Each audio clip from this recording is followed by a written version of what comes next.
Assalamualaikum warahmatullahi wabarakatuh. Saya Wardiman Joyo Wirahman, calon guru penggerak Angkatan 7 Kabupaten Maros. Hari ini saya melakukan video untuk kegiatan aksi nyata modul 2.3. Hari ini saya bersama dengan Ibu Nur Haida. Assalamualaikum Bu Nur Haida. Waalaikumsalam Pak. Ya, terima kasih atas kesempatan dan waktunya untuk Bu Haida bersama saya untuk melakukan kegiatan aksi nyata.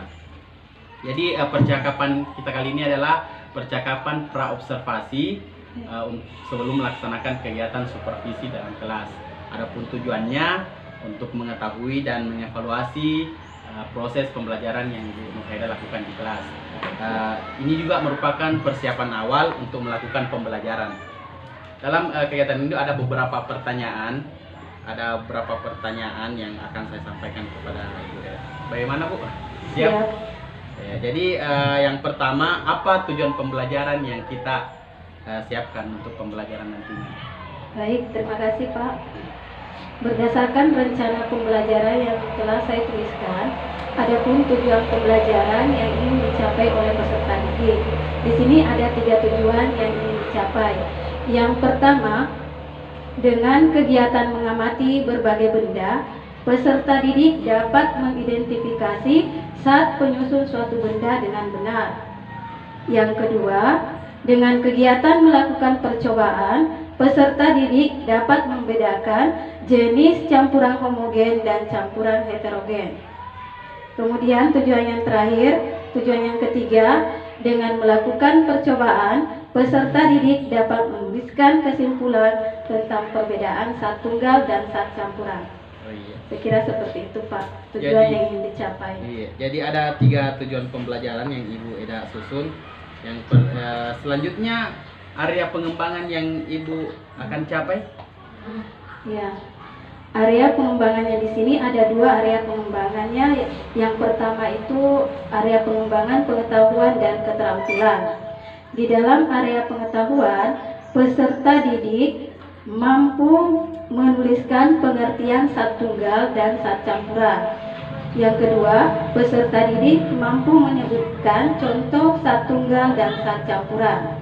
Kemudian di area keterampilannya nanti, setelah peserta didik melakukan percobaan, mereka mampu mengidentifikasi atau mengelompokkan contoh campuran homogen dan campuran heterogen. Yang kedua, setelah melakukan percobaan, peserta didik mampu menuliskan kesimpulan dari hasil percobaannya. Baik, jadi ada 2 area yang akan kita kembangkan, pengetahuan dan keterampilan. Nah, tentu ada strategi pembelajaran apa dan metode yang kita gunakan, Bu Eda? Baik, di dalam materi ini, pembelajaran ini, strategi yang saya gunakan yaitu strategi berdiferensiasi berdasarkan kesiapan belajar peserta didik. Kemudian itu diintegrasikan dalam percobaan atau melakukan eksperimen. Iya. Jadi metode percobaan ya? Iya Pak. Ada media pembelajaran yang kita gunakan? Iya, karena ini metodenya eksperimen, berarti ada alat dan bahan yang disediakan oleh anak-anak. Kalau dari saya sendiri, saya menyediakan berupa LKPD. Kemudian untuk alat dan bahan yang mereka siapkan untuk melakukan percobaan, alatnya itu berupa gelas plastik bening dan sendok untuk mengaduk. Kemudian bahan yang digunakan gula halus, garam, kopi bubuk, susu cair, pewarna makanan, dan setobro. Ada beberapa media pembelajaran yang kita gunakan. Ya. Kapan kita akan melaksanakan kegiatan ini? Berdasarkan jadwal, ini kan pembelajaran tematik. Kemudian ini kan pembelajaran kedua, berarti dia nanti kembali lagi ke hari Senin. Hari Senin ya? Iya. Hari Senin ya, minggu depan.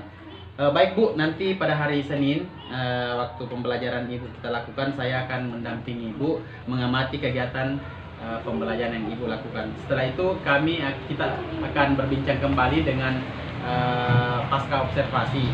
Nah, mungkin akan ditemani dengan pengajar praktik saya.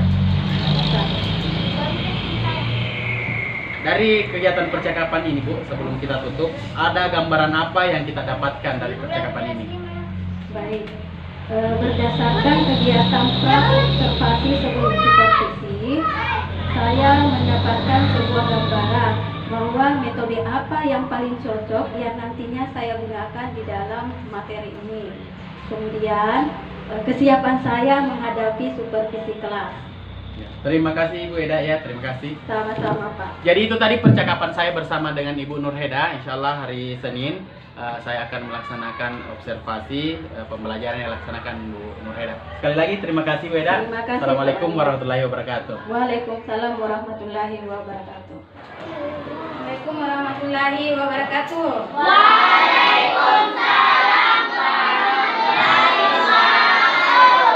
Bagaimana kabarnya hari ini? Alhamdulillah ya. Sebelum kita belajar, mana ketua kelasnya Asal? Siapkan dulu. Bersiap. Bersalam kepada Ibu Guru.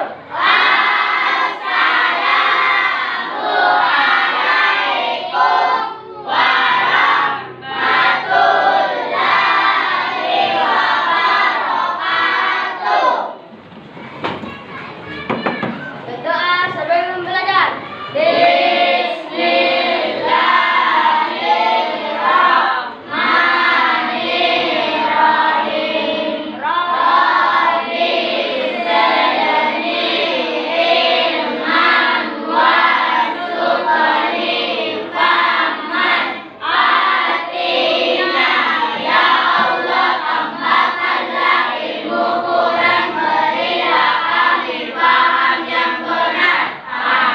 Kita capai ya.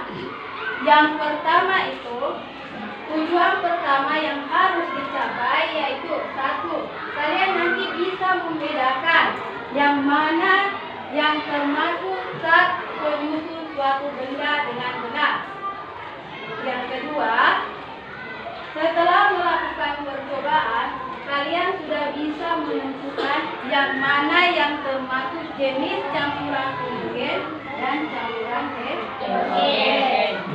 Yang ketiga, kalian mampu menuliskan jenis campuran atau membedakan ya, menuliskan kesimpulan dari hasil percobaan tentang campuran homogen dan campuran heterogen. Apa sebenarnya itu campuran homogen dan campuran heterogen? Sebelum kalian melakukan percobaan. Coba, silakan. Julia, coba baca Julia. Yang besar suaranya ya. Semua benda yang ada di sekitar kita termasuk materi. Materi adalah segala sesuatu yang menepati ruang dan mempunyai massa. Berdasarkan komposisi penyusunnya, materi dibedakan menjadi zat tunggal dan campuran. A. Zat tunggal. Zat tunggal merupakan zat yang terdiri atas materi sejenis. Contoh benda termasuk dalam zat tunggal adalah air, garam, gula, dan emas 24 karat. B. Campuran. Campuran adalah zat yang terdiri atas beberapa jenis materi atau zat tunggal. Materi campuran dapat dibedakan menjadi campuran homogen dan campuran heterogen. Membedakan sesuatu yang ada di sekitar kita yang mempunyai massa dengan ruang. Nah, sekarang kita akan melakukan percobaan. Guru menyuruh membawa kalian materi-materi, namanya materi ya. Sifat. Ntar kita mau melakukan percobaan mengenai campuran homogen dan campuran heterogen. Nah, untuk lebih jelasnya, kemudian garam, ada garam, gula, tapi guru tidak suruh bawa emas. Di sini ada contohnya. Kita bisa ambil contoh lain, pasir. C, ya. Kalau emas kan bahaya kalau bawa emas ke sekolah. Nah, jadi guru ambil contoh yang biasa kalian lihat saja di di rumah, ya. Contoh-contoh yang biasa tidak asing bagi kalian. Nah, sekarang setelah mengetahui beberapa jenis materi, nah di sini kita akan melakukan sebuah percobaan. Yang tadi dikatakan bahwa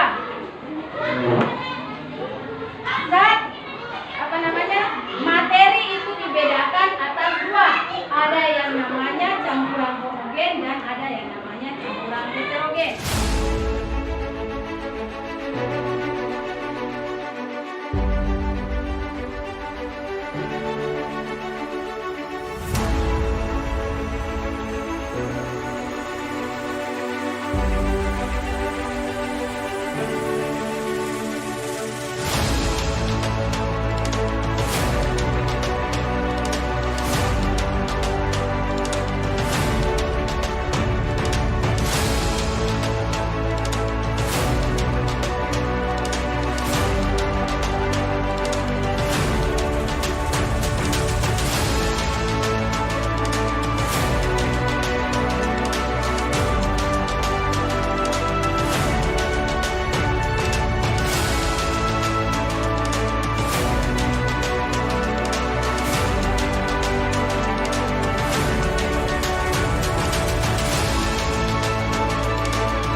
Ingin membacakan laporan hasil percobaan.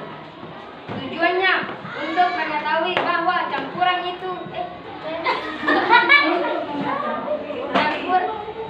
itu homogen atau heterogen. Bahan dan alat: gelas plastik 5, sendok plastik atau pipet, teh, kopi, pewarna makanan, susu, garam halus, gula halus. Nama benda: air kopi, air zat penyusun, air dengan kopi, sifat heterogen. Air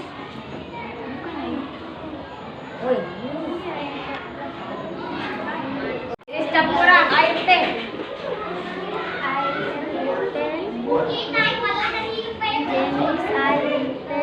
zat campuran air dengan teh, sifat heterogen. Dikatakan heterogen karena tidak tercampur dengan merata. 2. Air susu. Air dengan susu bersifat homogen. Bersifat homogen karena tercampur dengan merata. 3. Air kopi. Bersifat Air dengan kopi bersifat heterogen. bersifat heterogen karena tidak tercampur dengan merata. 4. Air pewarna. Air dengan pewarna bersifat homogen. Bersifat homogen karena tidak tercampur dengan sempurna. 5. Air gula. Air dengan gula bersifat homogen. Dikatakan Yang lain perhatikan ya. Teman dikatakan heterogen. Coba lihat contoh yang sudah ditunjukkan oleh teman. 6. Air pasir. Air dengan pasir bersifat heterogen. bersifat heterogen karena tidak tercampur dengan merata. 7. Hasil laporan kami. Assalamualaikum warahmatullahi wabarakatuh. Ya, terima ya. Demikianlah pembelajaran pada hari ini. Guru akhiri dengan ucapan Assalamualaikum warahmatullahi wabarakatuh.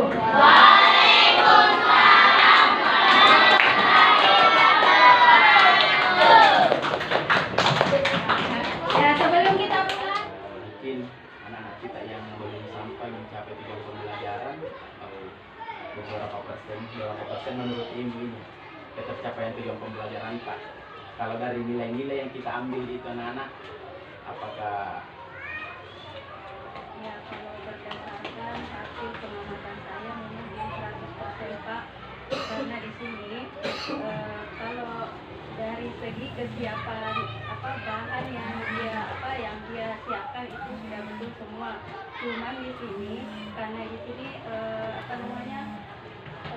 strateginya berdiferensiasi. Nah, di situ masih saya perhatikan masih banyak memang masih ada beberapa anak di dalam melakukan percobaan itu berkelompok, ada yang masih kurang aktif.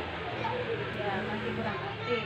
Artinya dia hanya diam, ya ikut tapi tidak dia tidak memberikan suatu pendapat atau kesimpulan dari hasil percobaan yang telah dilakukan.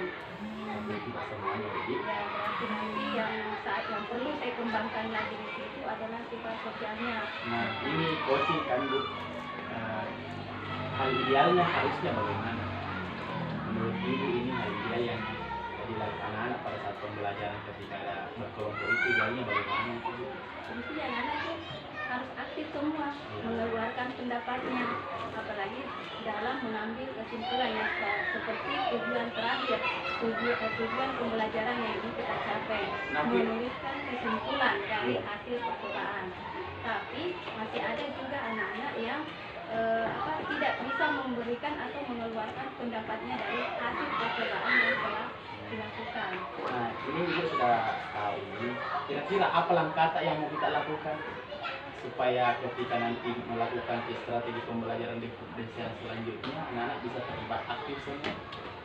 Ya, mungkin nanti saya lebih fokuskan lagi ke anak yang kurang aktif itu, saya lebih perhatikan lagi apa yang dia lakukan di dalam kelompoknya itu. Artinya memberikan keterangan khusus. Ya, karena berdiferensiasi itu anak punya perbedaan, masing-masing punya perbedaan. Mungkin ya salah satunya itu mungkin saya harus memberikan dulu, maksudnya dia yang pertama yang harus saya bimbing bagaimana caranya kami ini melakukan satu percobaan. Jadi mungkin dia yang harus pertama yang saya berikan alat atau bahan itu yang dia campur sendiri. Jadi ini mungkin kedepannya pasti tadi kita sebelum itu ada pengetahuan dan keterampilan yang kita kembangkan. Kedepannya kita mau mengembangkan apa selanjutnya dikembangkan? Sosialnya, kerjasamanya, dari mana dia bisa saling bekerja sama antara atau berkolaborasi dengan semua teman-teman kelompoknya, dan dia harus berani mengungkapkan hasil pendapatnya sendiri meskipun itu mungkin kurang tepat, tapi yang paling utama itu keberanian anak untuk mengungkapkan hasil apa yang dia peroleh. Terima kasih Bu. Jadi itu mungkin model coaching kita seperti kita. Sekarang kita refleksi ya. Jadi sudah bisa kita tutup kita refleksi sedikit. Nah, kita kan ini guru Bu sering nih di supervisi. Ini mungkin pengalaman pertama di supervisi model begini. Ada supervisinya, ada 3 tahap. Dulu bercerita apa yang mau dilakukan, kemudian diobservasi, kemudian ada lagi wawancara setelah observasi. Menurut Ibu, bukan membandingkan ya, tapi menurut Ibu hal positif apa yang kita dapat dari model supervisi seperti ini? Karena kalau saya lihat yang seperti biasa yang kita lakukan itu beda, sering dilaksanakan supervisi, tapi ini bagus karena ada namanya pra supervisi. Artinya ya sebelum supervisi. Artinya kami seorang guru bisa mengetahui memang bisa mempersiapkan lebih detail lagi, terutama pada media pembelajaran, media apa yang cocok digunakan di dalam dalam ini materi yang akan kami bawakan. Terus yang jelas tujuan pembelajaran. Ya, tujuannya seperti itu.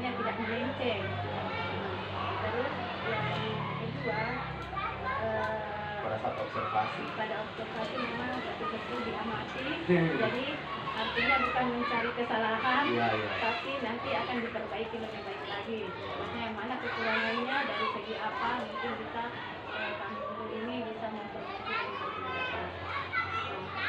Seperti yang tadi, setelah ini ada lagi Penguatan. ya, ada penguatannya.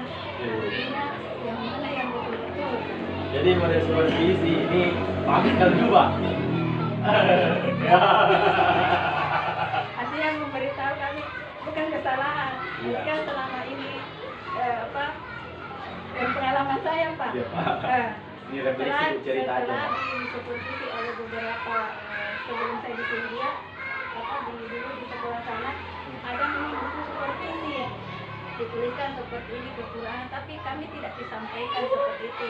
Di sini letak kelebihannya, di sini letak kekurangannya seperti itu. Terus tidak diberikan sebuah solusinya seperti apa, baiknya seperti bagaimana. Ini kan ibu ceritanya dari refleksi ini kan pembelajaran saya buat kita bagaimana saya menerapkan supervisi model coaching. Model coaching itu bagaimana ibu menemukan sendiri sebenarnya persoalannya dengan bantuan-bantuan.